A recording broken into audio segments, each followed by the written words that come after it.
হযরত আদম পয়গম্বর জান্নাত থেকে যখন দুনিয়ার জমিনের মধ্যে আল্লাহ তাআলা পাঠিয়ে দিলেন, 1 বছর নয়, 2 বছর নয়, 3 বছর নয়, 300 বছর আল্লাহর কাছে দোয়া করলেন, বিভিন্ন ওসিলার মাধ্যমে আল্লাহর কাছে চাইলেন। শেষ পর্যন্ত আল্লাহ রাব্বুল আলামিন নবীজি পয়গম্বর আরবি সাল্লাল্লাহু আলাইহি ওয়াসাল্লামের উসিলা বানায়া আল্লাহর কাছে চাইলেন, রব্বানা যালামনা আনফুসানা ওয়া ইন লাম তাগফির লানা ওয়া তারহামনা লানাকুনান্না মিনাল খাসিরিন। পয়গম্বর আল্লাহ রাব্বুল আলামিনের কাছে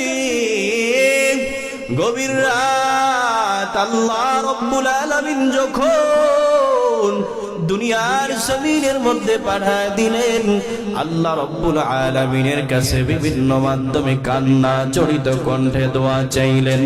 আল্লাহ তাআলা বলেন, পয়গম্বর একদিন নয়, 2 দিন নয়, 3 দিন নয়, 300 বছর পর আপনার দোয়া আমি কবুল করলাম।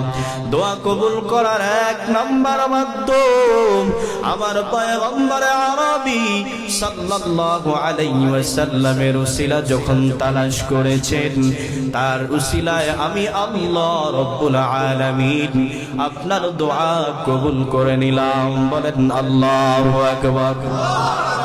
2 নম্বর পয়গম্বর ইউনূস আলাইহিস সালাতু ওয়াস সালাম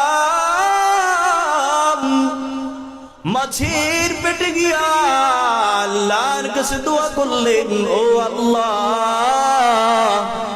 পয়গম্বর গভীর সমুদ্রের মধ্যে মাছের পেটে দোয়া চাইলেন আল্লাহর কাছে, আয় রব্বুল আলামিন, আপনার প্রতি আমি জুলুম করেছি, নিজের প্রতি জুলুম করেছি। লা ইলাহা ইল্লা আনতা সুবহানাকা ইন্নী কুনতু মিনাজ জালিমিন।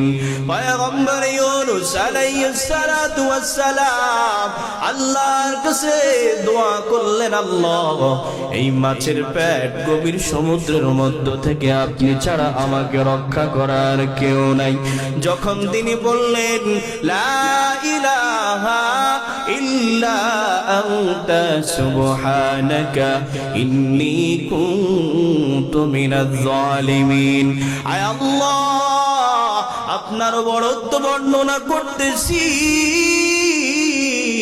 আপনার কাছে আমি আবুদুমাতানুস্তক, আপনার কাছে ক্ষমা চাই।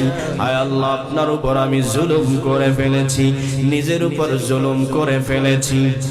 আল্লাহ রাব্বুল আলামিন পয়গম্বরের দোয়াও কবুল করে নিয়েছেন। বলেন সুবহানাল্লাহ। হযরত ইউনূস আলাইহিস সালাতু ওয়াস সালাম মাছের পেটে দোয়া করেছেন, আল্লাহ কবুল করেছেন। সেই আল্লাহ এখনো আছে না নাই? বলেন। আমরা যদি আল্লাহর কাছে চাওয়ার মতো চাইতে পারি, আল্লাহকে যদি ডাকার মতো ডাকতে পারি, আমার আল্লাহ বলেন, ও বান্দা তোর চাওয়া আর পাওয়াগুলো আমি আল্লাহ এখনো পূরণ করতে বড় প্রস্তুত।